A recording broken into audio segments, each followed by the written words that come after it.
नमस्कार। इस समय हम मौजूद हैं दिल्ली के प्रेस क्लब में, जहां की कहानी संग्रह स्याह रातों के बाद प्रेमलता मुरारजी की कहानी संग्रह का आज विमोचन हुआ, उस पर परिचर्चा हुई। और इस कहानी संग्रह में हम बात करें तो पहले भी हम आपको बता चुके हैं कि कई कहानियां हैं, पर फिर से हम आपको बता देते हैं कि कहानी संग्रह में अंधेरे में उजाला थी माँ लक्ष्मी, सूख रंगों का शहर परिवेश, कसैली हवा, स्याह रातों के बाद मृग मरीचिका, बिखरते सपने, धड़कनों का सा रिश्ता, बेबसी, वक्त की सिलवटे, आस की डोर, बेइंतहा, जिंदा दिली और पांचवा डिब्बा। अब इस कहानी संग्रह पर बहुत सारे लोग जो हैं अपनी बात कह चुके हैं और वक्ता, पाठक और आलोचक अपने अपने दृष्टि से कहानी को समझते हैं, लेकिन जब बात आती है कि कहानीकार की दृष्टि से कहानी को समझने की, तो हम जान पाते हैं कि उन कहानियों के पीछे का सच क्या है। उन कहानियों के पीछे को रचने के लिए एक रचनाकार को कितने सारे अनुभवों की तलाश करनी पड़ी और किस किस तरीके के अनुभवों से गुजरना पड़ा। इन्हीं सब बातों को लेकर बात करने के लिए हमारे साथ मौजूद हैं प्रेमलता मुरारजी खुद, जो कि अपनी कहानी संग्रह के बारे में बताएंगी। हालांकि कोई भी कहानीकार को अपने संग्रह की सारी कहानियां प्रिय होती, फिर भी किसी एक कहानी को लेकर के, किसी एक सूत्र को लेकर के कहानीकार आगे बढ़ता है। और कहानी संग्रह में ज्यादातर लोगों से बात करके आपको पता लगता है कि अंधेरे में उजाला थी माँ लक्ष्मी कहानी को ज्यादातर लोगों ने सराहा है, क्योंकि हम बात करें तो माँ कहीं ना कहीं अब कहानियों से अनुपस्थित होती जा रही है।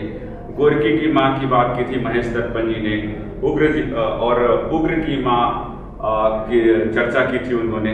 तो हम जानना चाहते हैं अब कहानीकार जो प्रेमलता मुरारजी हैं उनसे कि उनकी जो इस कहानी में अंधेरे में उजाला थी माँ लक्ष्मी, और ये माँ जो है कैसे उन माँओं से, कहिए कि गोरकी की माँ से या फिर उग्र की माँ से अलग।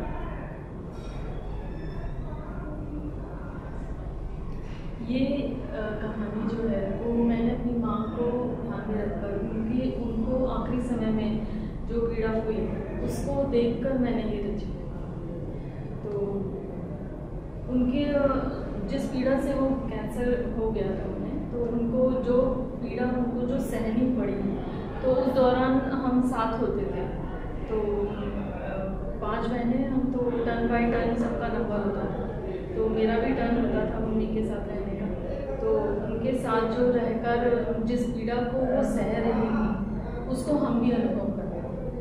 तो फिर मुझे लगा कि इसको मुझे लिखना चाहिए, क्योंकि ये पीड़ा तो बाकी लोग तो नहीं देख सकते, तो उसको मैंने कलम के माध्यम से लिखने का प्रयास किया है। अब कहाँ तक मैं उसमें उतर पाई हूँ ये तो पाठक ही बता सकता है।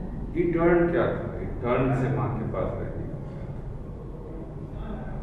क्योंकि हम वर्किंग गर्ल्स हैं, मतलब तो मैं भी जॉब करती हूँ, दूसरी वाली सिस्टर है वो भी जॉब करती है। अब सबकी शादियाँ हो चुकी हैं, तो सबकी शादियाँ हो चुकी हैं, तो सब अपने परिवारों में रमी हुई हैं। तो ये है कि सब एक साथ नहीं आ सकती थी, तो इसलिए लगा कि एक एक दिन थोड़ा सा समय गुजार लेगी माँ के साथ में तो ठीक रहेगा और उनकी देखभाल भी अच्छे से होगी। जी बहुत सारे मतलब जो वक्ता हैं उन्होंने आपकी कहानी संग्रह के बारे में कहा, ये कहानियां आपके निजी जीवन की कहानियां हैं, तो सबसे ज्यादा निजीपन किस कहानी है? सबसे ज्यादा निजीपन तो ये जो अंधेरे में उजाला थी माँ लक्ष्मी से ही है, और जो बिखरते सपने वो कहानी भी मेरी अपनी ही है और वो मेरी नानी से रिलेटेड है, तो उस कहानी में भी लिखा। और आपका जो अनुभव है, जैसे गोवा ट्रिप की बात किया, तो गोवा ट्रिप पर गई तो ऐसा क्या हुआ तो उसको आपने कहानी में रखा? वो दिलचस्प किस्सा था। जब हम होटल में गए थे खाने के लिए, तो वहाँ पे बस थोड़ा सा हम एक चीज़ ऑर्डर कर ली थी, फिश ऑर्डर कर ली थी, तो उसका प्राइस बहुत कॉस्टली था। पहले नहीं लगा था कि वो इतनी कॉस्टली होगी, तो सोचा कि इसको ही लिख दिया जाए कि थोड़ा सा दिलचस्प वाकया भी था, तो इस वजह से मैंने सोचा कि लिख दिया जाए इसे। 5वां डिब्बा कहानी। अब तो रेल में यात्राएं होती हैं तो एसी में बंद होती हैं, अब खिड़कियों से आती हवा जो है महसूस नहीं कर पाते हैं लोग, लेकिन आपने 5वां डिब्बा लिखा तो क्या आपने उस हवा को महसूस की जो पहले बचपन में आपने शायद की होगी? बिल्कुल, ये यात्रा भी मैंने की है और ये मेरा एक्सपीरियंस ही है जो कि मैंने इसको कलम के माध्यम से इस कहानी में लिखा है। ये मेरा अपना एक्सपीरियंस है जो कि मैंने 5वां डिब्बा के। क्या खास बात है 5वां डिब्बा? अब ये है कि अब तो सब कुछ एसी में हो चुका है, रेल यात्राएं जो होती है सब कुछ एसी है। तो और ये जो कहानी है इसमें मैंने पहले समय में जिस तरह से ट्रेनें चलती थी उसका विवरण किया कि पहले कोयले से चलती थी ट्रेनें, सबसे पहले तो वो जो धुआं उड़ाती थी तो वो हमारे चेहरे पर भी लग जाता था, वो उसी सबका विवरण किया। पहले समय में जिस तरह से यात्राएं होती थी उसी को। तो इस कहानी में कहते हैं कि 2 परिवारों का मिलन हुआ है, क्योंकि जैसे हम बहुत सारे लोग ट्रेन में जाते हैं तो काफ़ी सारी फैमिलीज भी आती हैं, तो उसी दौरान आमने सामने बर्थ पे तो अलग अलग फैमिलीज होती हैं, क्योंकि पूरा कोपा तो नहीं हम लोग रिजर्व करते, कम लोग गए हैं तो उसी हिसाब से रिजर्वेशन भी होती है। तो उसी दौरान एक फैमिली थी तो उनसे इंटरेक्शन हो गया, तो फिर बातचीत हो गई और फिर नहीं मिला पड़ गया। तो आजकल रेल की जो यात्राएं हैं वो तो लोगों को शायद कम ही प्रभावित करें, क्योंकि वो बंद एसी कोचेज में आते हैं और रात काटते हैं और सुबह ऐसे बिछड़ जाते हैं मानो एक दूसरे को जानते नहीं, फिर भी आपने रेल को जोड़ के रखा, ये बहुत बड़ी बात है। एक कहानी है आपकी मृग मरीचिका, तो आज तो चारों तरफ मृग मरीचिका ही है जीवन में फैला हो, तो इसमें आपने शहरी और ग्रामीण परिवेश के 2 लोगों की कहानी करी, तो ये विचार कैसे आया था आपके मन में? अब ज़्यादातर तो लोग गांव से पलायन ही कर रहे हैं शहर में, तो गांव का लड़का दिखाया है और उसमें शहर की लड़की है, तो उसी से रिलेटेड कहानी को गढ़ा गया है।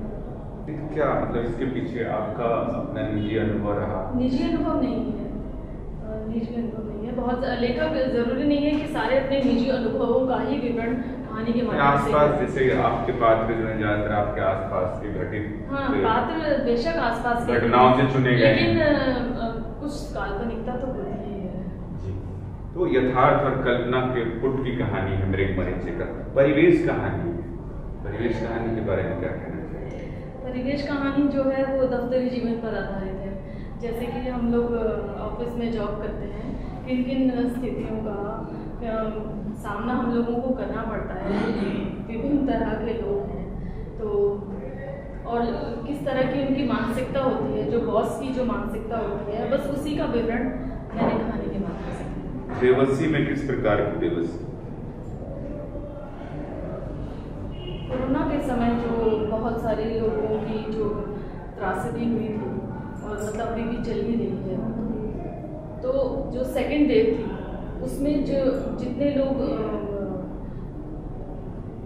आफ्टर 40 ईयर्स के लोग ज़्यादा प्रभावित हुए हैं, बिफोर 40 और आफ्टर, इन लोगों को ज़्यादा प्रभावित हुई है। और उनकी फैमिलीज जो वो अगर सिंगल अर्निंग है तो वो फैमिलीज कैसे पिछड़ गई, मतलब फैलाव हो गया, उनकी फैमिली ख़त्म सी हो गई, अब वो दूसरों के ऊपर निर्भर हो गई। तो उसी कहानी को उसी घटना परिवेश को आपने जो है कहानी के भीतर उतार दिया।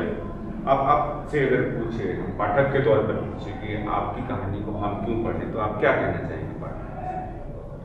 कहानियों में विभिन्नता है, सबसे बड़ी बात है, और पाठक एक बार अगर पढ़ता है तो उसको पूरी को ख़त्म करके ही दबाता है, तो कहानी में रोचकता है, स्थिरता है, और मुझे लगता है कि पढ़ना चाहिए।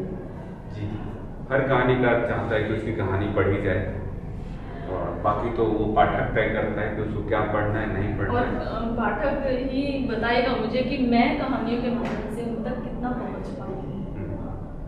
तो लेखन और लेखक दोनों की सफलता जो है कहीं ना कहीं पाठकों पर निर्भर करती है।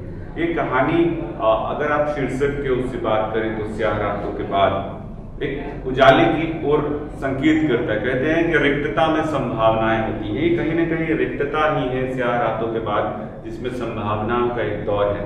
कहानियों को चुनते समय लेखिका ने जो है अपने आसपास के पात्रों को जो है केंद्र बिंदु में रख करके कई कहानियां रची हैं। अपने निजी अनुभव, कुछ कल्पना के पुट से कहानियां लिखी जाती रही हैं।